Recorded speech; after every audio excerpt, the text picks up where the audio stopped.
Good morning students, I am Krishna Kumar, your physics teacher. आज हम class 10 का chapter 11 study करेंगे, that is human I and colourful world. बड़ा ही मज़ेदार chapter है क्योंकि इसमें हम कई सारी चीज़ें पढ़ेंगे जो हम डेली लाइफ में देखते हैं कि वो इस तरह से क्यों होती हैं, हमें क्यों ऐसा दिखाई देता है, वो सारी चीज़ें हम इस चैप्टर में पढ़ेंगे। बड़ा ही मज़ेदार चैप्टर है। इस चैप्टर में जो हमें स्टडी करनी है कुछ टर्म्स, वो पहला तो हमें आई का स्ट्रक्चर स्टडी करना है, उसके क्या क्या कंपोनेंट हैं और आई में क्या क्या डिफेक्ट हो सकते हैं, उनको कैसे करेक्ट कर सकते हैं, ये हमें स्टडी करना है।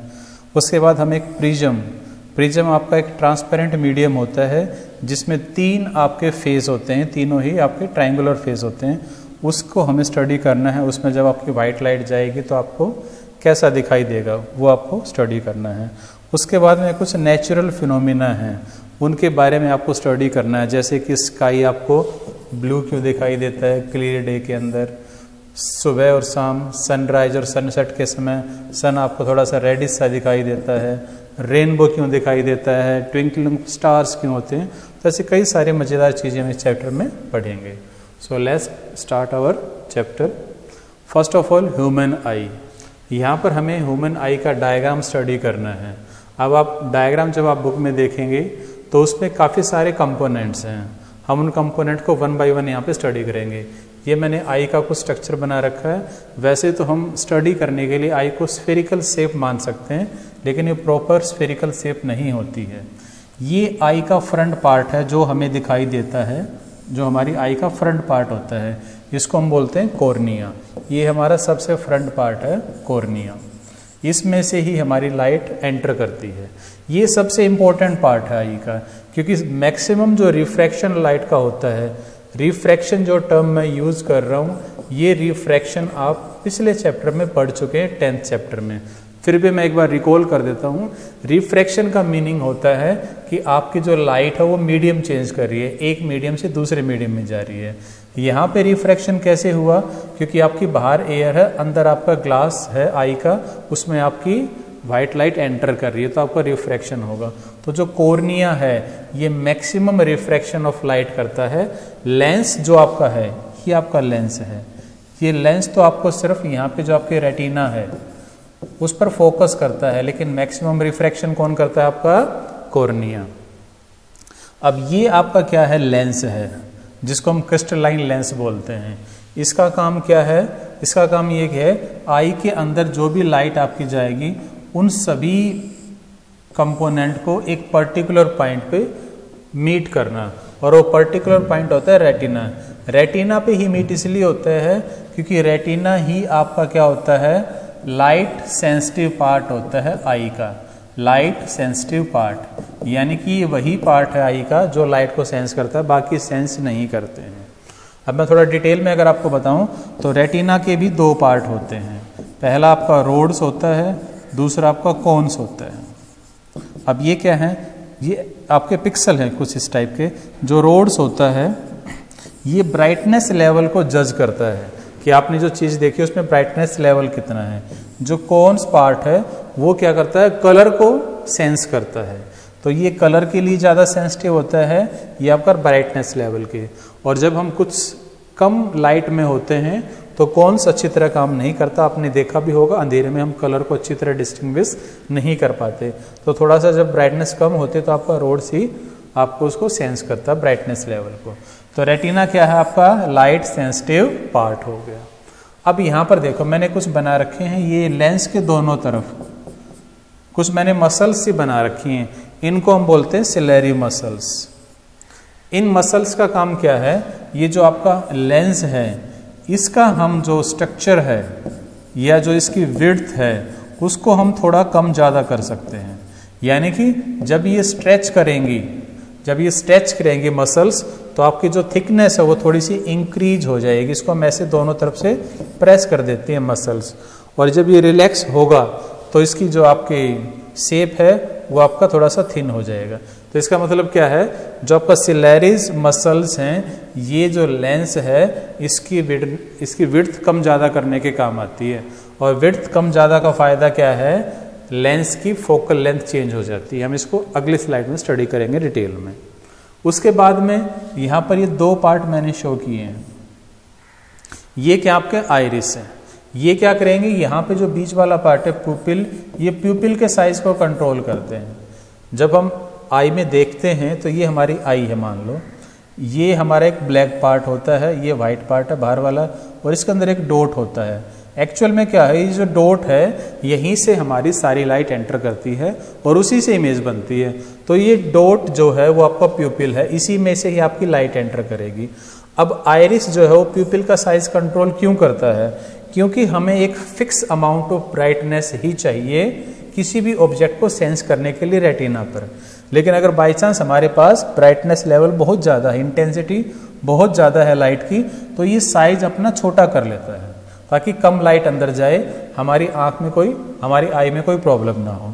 और अगर आपकी ब्राइटनेस लेवल थोड़ा कम है तो ये अपना साइज थोड़ा सा बड़ा कर लेता है आइरिस की हेल्प से, प्यूपिल, जिससे लाइट ज़्यादा अंदर जाए और आपको अंधेरे में भी कुछ कुछ दिखाई देना स्टार्ट हो। तो आइरिस और प्यूपिल आपके एक साथ कॉम्बिनेशन में काम करते हैं।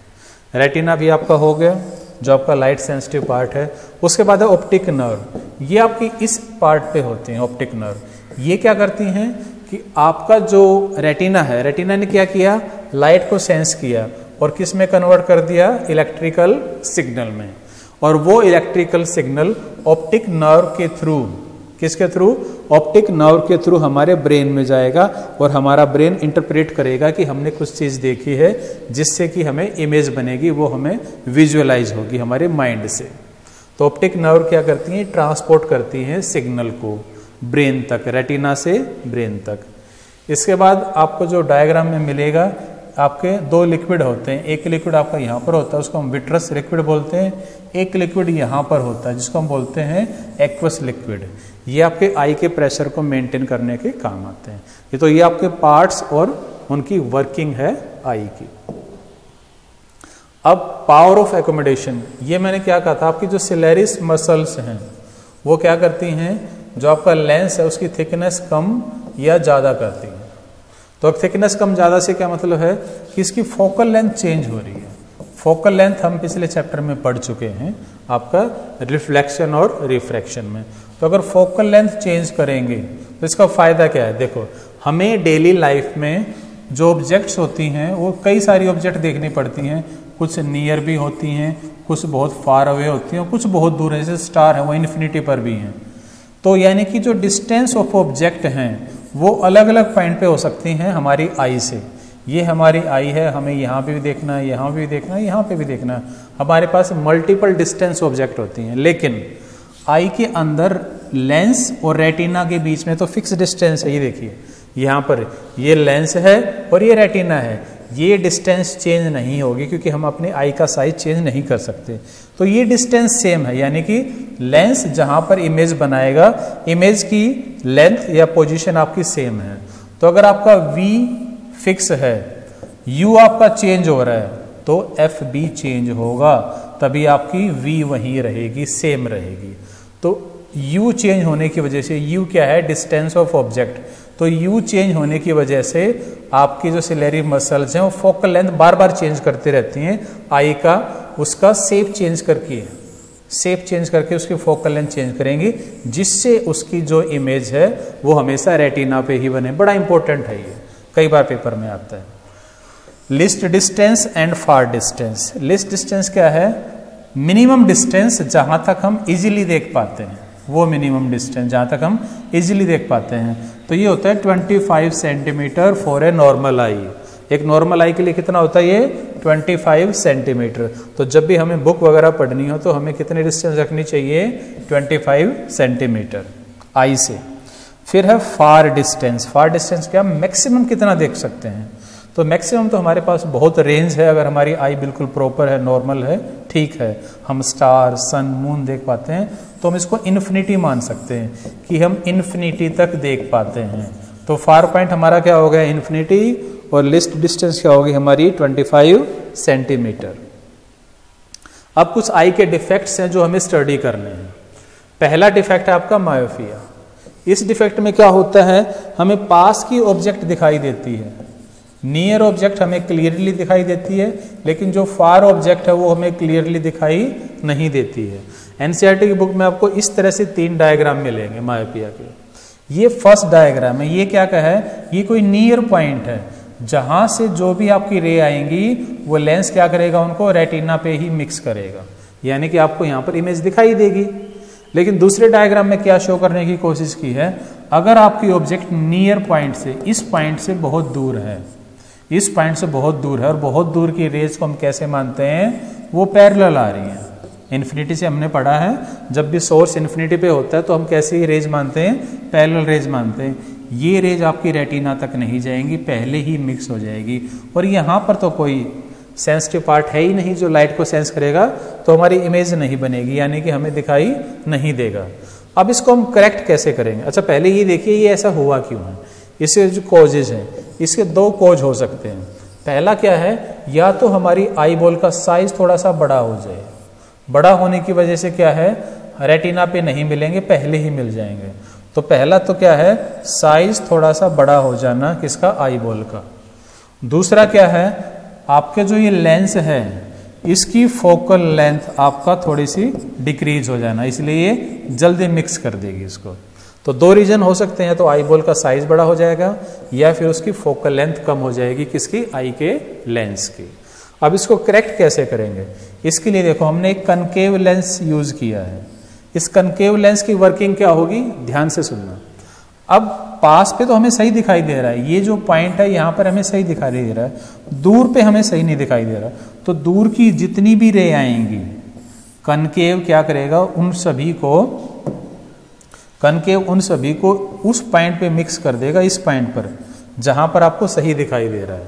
तो आप जो लेंस यूज करते हैं उनका काम क्या है, जो आप लेंस यूज करते हो उनका काम ये है कि जो ऑब्जेक्ट आपको दिखाई नहीं दे रही उसकी इमेज कहाँ बनाएंगे, उस पॉइंट पर जहां पर आपको सही दिखाई दे रहा है, और वहां से तो आप आसानी से देख ही पाएंगे। तो ये लेंस क्या करेगा, दूर वाली ऑब्जेक्ट की इमेज कहाँ बना देगा, इस पॉइंट पर, और यहां से तो आपको सही दिखाई दे रहा है रेटिना पर। तो ये आपका करेक्शन किससे होता है, इसका कनकेव लेंस से। दूसरा आपका डिफेक्ट है हाइपरमेट्रोपिया। इसमें क्या होता है, हाइपरमेट्रोपिया में, इसमें आपको दूर का तो दिखाई देता है आसानी से, फार का, लेकिन नियर का आपको देखने में थोड़ी सी प्रॉब्लम होती है। देखिए इसमें भी आपके 3 डायग्राम मिलेंगे आपको एनसीईआरटी में। पहले डायग्राम में क्या शो किया है, ये वो पॉइंट है जहां तक आप सही देख पा रहे हैं, इससे कम आप नहीं देख पाएंगे, इसके दूर का आप सही देख पा रहे हैं। तो आपकी सारी की सारी रे कहाँ मिल रही हैं, रेटिना पर, आप आसानी से देख पाओगे। अगर सारी रेज रेटिना पे ही मिलेंगी तो ही आप देख पाएंगे। लेकिन अगर कोई ऑब्जेक्ट पास में है, इस पॉइंट से देखिए ये पास में है, तो पास वाली ऑब्जेक्ट आपकी रेज कहाँ मिल रही हैं, आगे जाके मिल रही हैं, यहाँ पर नहीं मिलेंगी रेटिना पर, तो आपको दिखाई नहीं देगा, आपको प्रॉब्लम आएगी। अब ये प्रॉब्लम क्यों आई है, इसके भी 2 कोज हैं, लेकिन वो पहले वाले से अपोजिट है। इसमें क्या है, या तो आई बॉल का साइज थोड़ा सा छोटा हो जाएगा, ये देखिए अगर साइज छोटा हो गया तो बाहर मिलेंगे ना, तो पहला तो क्या है, साइज का थोड़ा सा कम हो जाना, और दूसरा क्या है, जो आपकी फोकल लेंथ है, जो आपकी क्या है फोकल लेंथ, वो थोड़ा सा इंक्रीज होगी, तो दूर जाके आपकी रेज मीट होंगी। तो आपका क्या है, आपका दूसरा पॉइंट क्या है आपका, कि आपकी फोकल लेंथ इंक्रीज हो जाएगी।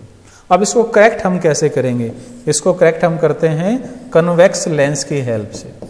देखो कैसे करेंगे, कन्वेक्स लेंस की हेल्प से हम इसको, ये दूर वाला पॉइंट है यहाँ पे आपको दिखाई दे रहा है, पास वाले पॉइंट पे आपको नहीं दिखाई दे रहा, तो ये जो लेंस है ये रे यहाँ पे जाएंगी, इनको वापिस यहाँ पे ले जाके मीट कर देगा। ये वापिस कहाँ ले जाके मीट कर देगा, ये इस पॉइंट पे ले जाके मीट करेगा। अब यहाँ से तो आपको बिल्कुल प्रॉपर दिखाई दे रहा है, तो आपका क्या हो जाएगा, आपको अच्छी तरह दिखाई देगा। एक सेकंड, हाँ ये रहा, यहाँ का जो रे हैं वो आपकी वापस यहाँ पे चली जाएंगी इस लेंस की हेल्प से। तो इस लेंस ने क्या किया, यहाँ पे आपको नहीं दिखाई दे रहा था, ये यहाँ पे इमेज बना दी। अब ये इमेज आप आसानी से देख सकते हो रेटिना पर। ये आपका क्या है, हाइपरमेट्रोपिया। नेक्स्ट आपके पास एक प्रेसबायोपिया होता है, ये एज के साथ आता है जनरली, यानी कि इसमें आपकी जो सिलेरीज मसल्स होती हैं वो प्रॉपरली काम नहीं कर पाती, यानी कि वो लेंस की फोकल लेंथ जो है वो अच्छी तरह एडजस्ट नहीं कर पाती। तो ना तो आप बहुत पास का देख पाते हो, ना ही बहुत दूर का देख पाते हो, दोनों ही टाइप के डिफेक्ट आ जाते हैं। इसलिए इसमें हम क्या करते हैं, बाईफोकल लेंस यूज करते हैं, जिसमें दोनों ही लेंस होते हैं, कनकेव भी होगा, कन्वेक्स भी होगा। एक ही हम उसमें स्पेक्स में हम दोनों ही टाइप के लेंस यूज कर लेते हैं। फिर आपके पास है कैटरैक्ट। कैटरैक्ट क्या होता है, ये हमारी आई के ऊपर एक क्लाउडी सा लेयर बन जाती है, हमारी क्लाउडी लेयर बन जाती है, और उस क्लाउडी लेयर की वजह से हमें थोड़ा सा दिखना बंद हो जाता है। इस क्लाउडी लेयर को हम लेंस से रिमूव नहीं कर पाएंगे, इसके लिए हमें ऑपरेट ही कराना पड़ेगा। ऑपरेट करा के हम इसको सही कर सकते हैं। नेक्स्ट आपके पास refraction through a glass prism. ये देखिए ग्लास प्रिज्म, ग्लास का ये बना हुआ है प्रिज्म, और प्रिज्म आपका एक ट्रायंगुलर शेप होता है। इसके 3 फेस होते हैं, एक ये और एक ये। आपने क्लास में भी देखा होगा, ये आपका प्रिज्म होता है, 3 फेस होते हैं। अब इसमें हमें रिफ्रैक्शन स्टडी करना है। अब ये यहाँ पे ग्लास का बना हुआ है। अब रिफ्रैक्शन क्यों, क्योंकि बाहर आपकी एयर है, अंदर आपका ग्लास है, तो एयर से ग्लास जाएंगे तो आपका रिफ्रैक्शन होगा। अब देखो ये मैंने रे कैसे बनाई है, आपकी ये इनपुट रे है, इंसिडेंट रे है। जैसे ही इस पॉइंट पर आके स्ट्राइक करेगी, हम क्या ड्रा करेंगे, नॉर्मल। अब ये आपका क्या हो गया, एंगल ऑफ इंसिडेंस। अब आप कहाँ जा रहे हैं, रेयर से डेंसर जा रहे हैं। तो आपको जाना तो चाहिए था सीधा, लेकिन आप रेयर से डेंसर जाने की वजह से ये आपका जो नॉर्मल है, आप इधर नहीं जाओगे, थोड़ा सा नॉर्मल की तरफ मुड़ जाओगे, तो ये आपका पाथ होगा, ये आपका पाथ नहीं होगा। अब इस पॉइंट पे आने के बाद दोबारा से हम नॉर्मल ड्रॉ करेंगे, क्योंकि again we are changing our medium. अब हम ग्लास से कहाँ जा रहे हैं, एयर में जा रहे हैं, तो हम अपना मीडियम चेंज कर रहे हैं। तो मीडियम चेंज करेंगे तो वापस से देखो जरा, ये इसको ऐसे जाना चाहिए था, लेकिन मीडियम चेंज हो गया। अब आप डेंसर से कहाँ जा रहे हैं, रेयर जा रहे हैं। तो आप जब डेंसर से रेयर जाएंगे तो आप ये जो नॉर्मल है, इस नॉर्मल से आपका क्या हो जाएगा, toward away from the normal आप जाएंगे। तो इस तरह से नहीं जाएंगे, ये आपका नॉर्मल है, ये वाला पार्ट लेंगे, ये आपका नॉर्मल है, आपको ऐसे जाना चाहिए था, आप थोड़ा सा अवे जाएंगे। किधर जाएंगे, आपको थोड़ा सा अवे जाएंगे। तो ये आपका क्या हो गया, रिफ्रैक्शन थ्रू ग्लास प्रिज्म। जो आपने प्रीवियस चैप्टर है उससे ही आप इसको आसानी से समझ पाएंगे, ज़्यादा टिपिकल नहीं है। सिर्फ 2 बार आपका मीडियम चेंज हो रहा है, एयर से ग्लास और ग्लास से एयर वापस। जब भी आपका मीडियम चेंज होता है, आप क्या ड्रा करेंगे, आप अपना नॉर्मल ड्रा करेंगे, और रेयर टू डेंसर और डेंसर टू रेयर से आप इसको स्टडी करेंगे। इसके बाद ये अगर व्हाइट लाइट आपकी प्रिज्म में आएंगी, ये आपका प्रिज्म है, हम पढ़ चुके हैं।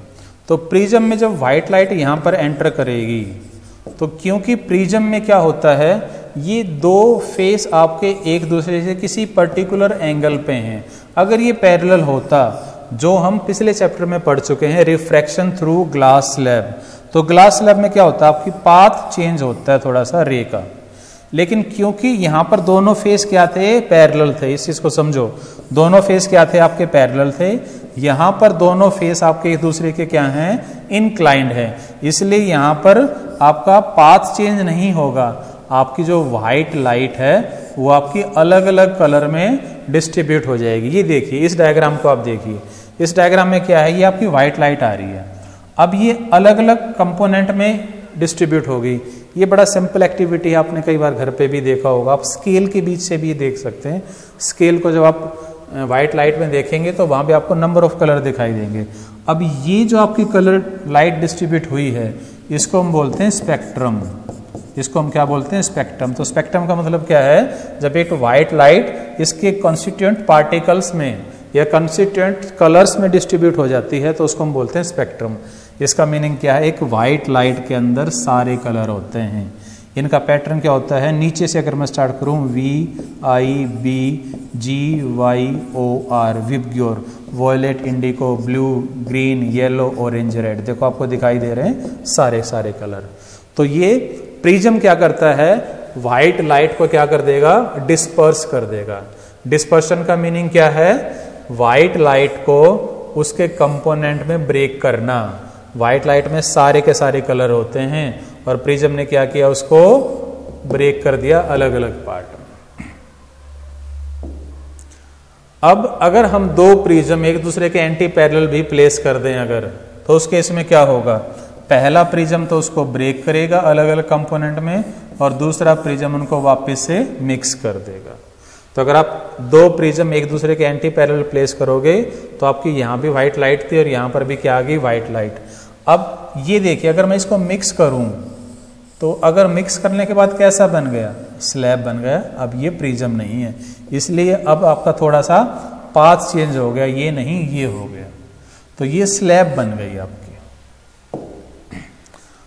अब रेनबो फॉर्मेशन, हमें अब कुछ नेचुरल फिनोमिना हम स्टडी करेंगे। रेनबो फॉर्मेशन, रेनबो आपका जो फॉर्मेशन होता है वो रिफ्रैक्शन की वजह से होता है और दूसरा इसमें फिनोमिना आता है टोटल इंटरनल रिफ्लेक्शन, यानी कि आपकी लाइट टोटली अंदर ही अंदर रिफ्लेक्ट हो जाती है। कैसे, देखो जरा, रेनबो हमेशा तभी बनता है जब बारिश थोड़ा सा खत्म हो जाए, और रेनबो बनने की कंडीशन क्या है, जो सन है वो आपकी बैक पे होना चाहिए। अब यहां से सन की लाइट आएगी, व्हाइट लाइट, ये आपकी ड्रॉप है, वाटर ड्रॉप। और वाटर ड्रॉप ये बड़ी टीनी पार्टिकल होते हैं, बहुत छोटे पार्टिकल होते हैं जो एटमॉस्फेयर में आपके सस्पेंडेड रह जाते हैं बारिश होने के बाद भी, बहुत छोटे छोटे पार्टिकल। उनमें से जब सनलाइट आपकी क्रॉस करके आएगी तो आपका रेनबो बन जाएगा। कैसे, ये आपकी लाइट आई, अब यहाँ पर जैसे हमने यहाँ पर पढ़ा था, ये देखो इसने क्या किया, अलग अलग पार्ट में इसको ब्रेक किया। तो सेम केस यहाँ पर जैसी लाइट आएगी ये इसको अलग अलग पार्ट में ब्रेक करेगी। मैंने सिर्फ दो पार्ट दिखाए हैं, ज्यादा दिखाऊंगा तो डायग्राम थोड़ा सा कॉम्प्लेक्स हो जाएगा। अब यहाँ पे आपका रिफ्रैक्शन फिनोमिना हुआ और रिफ्रैक्शन के साथ साथ डिस्पर्शन भी हो गया क्योंकि अलग अलग कंपोनेंट में ब्रेक हो गए। अब इस पॉइंट पर ये बाहर नहीं आई लाइट, वापस अंदर ही चली गई, तो यहाँ पर क्या हो गया, TIR, टोटल इंटरनल रिफ्लेक्शन। यहाँ पर कौन सा फिनोमिना है, टोटल इंटरनल रिफ्लेक्शन, क्योंकि लाइट आपकी टोटली रिफ्लेक्ट हो गई। जब आपकी लाइट टोटली रिफ्लेक्ट हो जाती है उसको हम बोलते हैं टोटल इंटरनल रिफ्लेक्शन। तो ये यहाँ पे हुई और यहाँ से फिर बाहर आएगी। तो यहाँ पे अगर आप कहीं लैंड पे, अर्थ पे ऑब्जर्वर है तो उसको अलग अलग कलर दिखाई देंगे, यानी कि आपका रेनबो इस तरह से बनेगा। अगला है एटमॉस्फेरिक रिफ्रैक्शन। अब ये हमारी अर्थ है, अर्थ के आसपास हमें पता है एयर है जिसको हम एटमॉस्फेयर बोलते हैं, लेकिन इसकी डेंसिटी चेंज हो जाती है। डेंसिटी कैसे चेंज होगी, जैसे जैसे हम अर्थ से ऊपर जाएंगे, जैसे जैसे हम अर्थ से ऊपर जाएंगे आपकी जो एटमॉस्फेयर है उसकी डेंसिटी कम होती रहेगी, क्योंकि जो एयर पार्टिकल हैं यहाँ पर उन पर ग्रेविटी का फोर्स धीरे धीरे ऊपर जाएंगे कम हो जाएगा, जो आपने 9th क्लास में पढ़ा है। तो जैसे जैसे आप ऊपर जाएंगे आपकी डेंसिटी कम होती रहेगी। अगर डेंसिटी कम हो रही है तो हम ये भी कह सकते हैं कि जैसे जैसे हम ऊपर जाते हैं हम रेयर से डेंसर मीडियम में जा रहे हैं। कहाँ जा रहे हैं, रेयर से डेंसर मीडियम में। या फिर मैं ये कहूँ, जब मैं ऊपर से नीचे आ रहा हूँ तो मैं क्या कहूँगा, मैं रेयर से डेंसर मीडियम में आ रहा हूँ। कहाँ से आ रहा हूँ, रेयर से डेंसर मीडियम में। अब इसकी कुछ एप्लीकेशन है। ये जो एटमॉस्फेयर है, ये एटमॉस्फेयर आपका क्या करेगा, लाइट को रिफ्रैक्ट करेगा। क्यों, क्योंकि अलग अलग लेयर पे हम अलग अलग रिफ्रैक्टिव इंडेक्स मान सकते हैं। पहला फिनोमिना क्या है, ट्विंकलिंग ऑफ स्टार्स। जो आपके स्टार हैं वो ट्विंकल क्यों करते हैं। अब देखो, मान लो ये अर्थ है, ये आपका कोई स्टार है, यहाँ पर अगर कोई ऑब्जर्व है तो स्टार से जब लाइट आएगी तो ऐसे बैंड होती हुई आएगी। बैंड क्यों होगी, क्योंकि आप रेयर से डेंसर मीडियम में आ रहे हैं। इस एटमॉस्फेयर का रिफ्रैक्टिव इंडेक्स अलग अलग है, डेंसिटी अलग अलग है हर एक पॉइंट पर, इसलिए स्ट्रेट लाइन नहीं बैंड होके आएगा। बट एक्चुअली हम क्या मानते हैं कि लाइट आपकी स्ट्रेट पाथ फॉलो करती है, तो हमें ये यहाँ पे नहीं यहाँ पे दिखाई देता है एक्चुअली। और यानी कि ये इसकी एपरेंट पोजीशन है, ये इसकी एक्चुअल पोजीशन है। स्टार हमें एक्चुअल पोजीशन पे दिखाई नहीं देता है। अब ये जो एटमॉस्फेयर है ये कई सारी कंडीशंस पे डिपेंड होता है, यानी कि इसकी कभी डेंसिटी यहाँ पे यहाँ पे यहाँ पे हर जगह थोड़ी थोड़ी चेंज होती रहती है। तो उसकी वजह से हर बार पे हमें इसकी पोजीशन अलग अलग दिखाई देगी हर सेकंड में। इसलिए हमें क्या लगेगा, स्टार आपका क्या हो रहा है, एक जगह से दूसरी जगह जा रहा है तो वो ट्विंकल हो रहा है। इसको बोलते हैं ट्विंकलिंग ऑफ स्टार। कई बार पेपर में आता है कि प्लेनेट आपके ट्विंकल क्यों नहीं करते। इसके दो रीजन, एक तो प्लैनेट जो होते हैं वो अर्थ के बहुत क्लोज होते हैं इसलिए वो ट्विंकल नहीं करते, दूसरा उनकी खुद की लाइट नहीं होती हैं। They are the extended source of light, यानी कि उनकी खुद की लाइट नहीं है, वो दूसरे की लाइट पे ऑपरेट हो रहे हैं, वो बहुत पास हैं। फिर है advance sunrise and delay sunset. इसका मीनिंग क्या है, ये आपकी अर्थ है, ये आपका एटमॉस्फेयर है यहां तक। ये मान लो सन यहाँ पे राइज हो रहा है, यहाँ पे सेट हो गया, तो जब राइज होगा तब आपको एडवांस, ये देखा एडवांस मतलब पहले ही सन दिखाई दे जाएगा। कैसे, देखो जब यहां से सन की लाइट आएगी तो इस तरह से आएगी, वो कर्व की फॉर्म में आएगी। क्यों आएगी कर्व की फॉर्म में, क्योंकि आपका क्या हो रहा है, मीडियम चेंज हो रहा है, मीडियम चेंज होने की वजह से वो कर्व की फॉर्म में आ रही है। और जब मैं इसको स्ट्रेट लाइन बनाऊंगा तो सन आपका यहाँ पे दिखाई देगा, है यहाँ पर, तो एक्चुअल पोजीशन है कुछ ऊपर दिखाई दिया, यानी कि है यहाँ पर आपको पहले ही दिख गया, तो एडवांस सनराइज हो गया। अब यहाँ पर क्या है, इस केस में क्या होगा आपका, इस केस में भी यही है, सन आपका सेट हो रहा है। अब यहाँ से जो लाइट जाएगी वो आपकी इस तरह से जाएगी, स्ट्रेट लाइन करूंगा तो ये, यानी कि सन सेट हो चुका है पर आपको अभी भी दिखाई दे रहा है, तो सनसेट डिले आपको महसूस होगा। अगर मैं टाइम की बात करूं तो 2 मिनट का यहाँ पर एडवांस हो जाता है, 2 मिनट का यहाँ पर डिले हो जाता है। तो अगर आपका डे जितने भी टाइम का है आपको उससे 4 मिनट ज़्यादा वो महसूस होगा, फील होगा। तो डिले सनराइज और सनसेट किसकी वजह से होता है, आपका एटमॉस्फेयर की वजह से आपकी लाइट बेंड हो जाती है। अब आपका scattering of light. Scattering of light का मीनिंग क्या है, आपकी जो लाइट है वो व्हाइट लाइट है, उसमें अलग अलग कंपोनेंट हैं, जैसे वॉयलेट भी है, ब्लू भी है, रेड भी है, येलो भी, काफ़ी सारे कंपोनेंट हैं। अब वो जब भी किसी भी पार्टिकल पर स्ट्राइक करेंगे तो वो स्कैटर हो जाएंगे। स्कैटर का मतलब यहाँ पे बिखर जाएंगे। जब किसी भी पार्टिकल पे स्ट्राइक करेंगे तो आपकी लाइट क्या हो जाएगी, आपकी बिखर जाएगी, उसको हम बोलते हैं स्कैटरिंग ऑफ लाइट। इसकी बड़ी सिंपल सी एक बेसिक कंडीशन होती है, देखो जरा, जितने भी आपके कलर हैं इन सभी कलर्स को हम अलग अलग कैसे डिस्टिंग्विश करेंगे, अकॉर्डिंग टू देयर वेवलेंथ। जैसे ये विबग्योर पैटर्न होता है आपका, ये पैटर्न वेवलेंथ के हिसाब से है, 450 नैनोमीटर से स्टार्ट होकर आपकी वेवलेंथ 750 नैनोमीटर तक जाती है। तो वेवलेंथ इंक्रीजिंग ऑर्डर में, इसकी अलग वेवलेंथ है, इसकी अलग है, इसकी अलग है, सभी की डिफरेंट वेवलेंथ होती है। वेवलेंथ आपकी मीटर में है, साइज आपकी लेंथ में है। तो स्कैटरिंग की कंडीशन क्या है, जिस भी पार्टिकल पर आपकी जो भी लाइट आके स्ट्राइक की है उस लाइट की वेवलेंथ, मान लो वॉयलेट आया तो उसकी वेवलेंथ, रेड आया तो उसकी वेवलेंथ, वेवलेंथ का साइज और पार्टिकल का साइज, मैं रिपीट कर रहा हूं, वेवलेंथ का साइज और पार्टिकल का साइज ऑलमोस्ट सेम होना चाहिए, तब आपका क्या होगा, स्कैटरिंग ऑफ ए लाइट होगा। अब यहां पर टिंडल इफेक्ट का है। टिंडल इफेक्ट क्या है, ये हम कई बार देखते हैं। इसमें क्या है, जब छोटे छोटे पार्टिकल होंगे, जैसे डस्ट पार्टिकल होते हैं कई बार, और जब ऊपर जो आपके जिनमें से एयर पास होती है, आपके वेंटिलेटर होते हैं, उनमें से जब लाइट आती है सनलाइट, तो हमें एज इट इज दिखाई देते हैं और उसके अंदर पार्टिकल हमें जंप करते हुए दिखाई देते हैं। तो वो टिंडल इफेक्ट है। कैसे, जो पार्टिकल्स हैं उस पर लाइट आके स्ट्राइक करेगी तो वो स्कैटर हो जाती है, और स्कैटर होने की वजह से हमें लाइट का पाथ दिखाई देता है कि लाइट वहां से आ रही है। तो छोटे छोटे पार्टिकल की वजह से जब आपकी स्कैटरिंग होती है, जिससे आपको लाइट का पाथ दिखाई देता है, उसको हम बोलते हैं टिंडल इफेक्ट। अब colour of sky is blue. हमें स्काई का कलर ब्लू क्यों दिखाई देता है, ये ब्लू हमें दिखाई देता है जब हमारा बिल्कुल एटमॉस्फेयर क्लियर हो। क्लियर डे पे हमें दिखाई देगा। क्लियर डे का मतलब क्या है, वहां पर सिर्फ एयर पार्टिकल हैं और कुछ भी नहीं है, ना ड्रॉपलेट है ना डस्ट है। तो एयर पार्टिकल का साइज बहुत कम होता है, एयर पार्टिकल का साइज बहुत कम होता है, तो सबसे छोटी वेवलेंथ को ही वो क्या करेगा, स्कैटर करेगा, और वही हमें दिखाई देगी। अब सबसे छोटी तो वॉयलेट है, लेकिन मैंने क्या बोला है, ब्लू।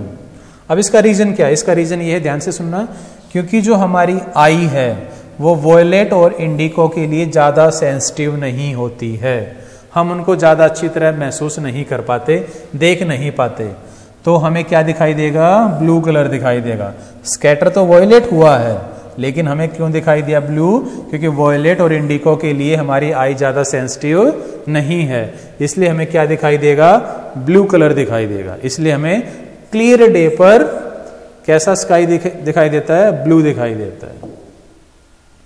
अब है सनसेट और सनराइज के टाइम पर जो हमें दिखाई देता है ये, वो क्या होता है? सन आपका थोड़ा सा रेडिश दिखाई देता है। उसका रीजन देखो कैसे है।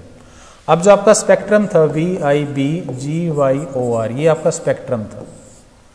अब ये मॉर्निंग का केस है, ऐसे ही आपका दूसरी तरफ क्या होगा? सनसेट का केस होगा। ये आपका दिन का केस है, डे, आफ्टरनून का आप मान लो, नून का मान लो आप।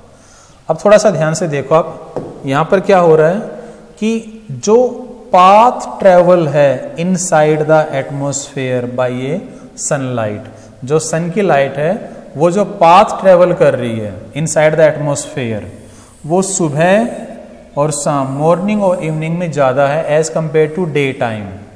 तो स्कैटरिंग यहां पर ज्यादा होती है। स्कैटरिंग क्या होती है? ज्यादा होती है। स्कैटरिंग ज्यादा होने की वजह से ये सारे कलर, स्टार्टिंग वाले कलर सारे खत्म हो जाते हैं हमारे तक पहुंचते पहुंचते। कब? मॉर्निंग और इवनिंग में, क्योंकि डिस्टेंस ज्यादा है, स्कैटरिंग ज्यादा होगी, तो यहां तक आते आते सारे कलर आपके ऑलमोस्ट खत्म हो जाते हैं। ऑरेंज और रेड बचते हैं आपके, येलो, ऑरेंज, रेड। इसलिए हमें जो सन है वो सनराइज के टाइम पे और सनसेट के टाइम पे थोड़े से रेडिश और ऑरेंज सा दिखाई देता है। डे में ऐसा नहीं है, क्योंकि डे में आपका कम डिस्टेंस ट्रेवल करते हैं। तो ये आपका चैप्टर था 11 चैप्टर 10th क्लास का। आराम से स्टडी कीजिए, वीडियो देखिए, आपको जरूर समझ में आएगा। Thank you.